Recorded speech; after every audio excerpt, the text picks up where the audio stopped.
Efek Posterize adalah efek yang bisa mengubah frame rate atau FPS pada sebuah video. Misalkan saya mempunyai sebuah video dengan frame rate sebesar 25 fps. Kemudian saya masukkan efek Posterize time-nya. Lalu kalian bisa mengubah frame rate-nya misalkan menjadi 24 atau 15 fps. Intinya di bawah 25 fps ya guys, karena video originalnya kan hanya sampai 25 fps.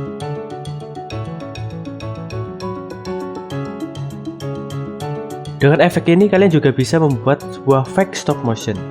Caranya adalah dengan mengubah frame rate-nya menjadi 3 fps, sehingga hasilnya seakan-akan seperti sebuah stop motion.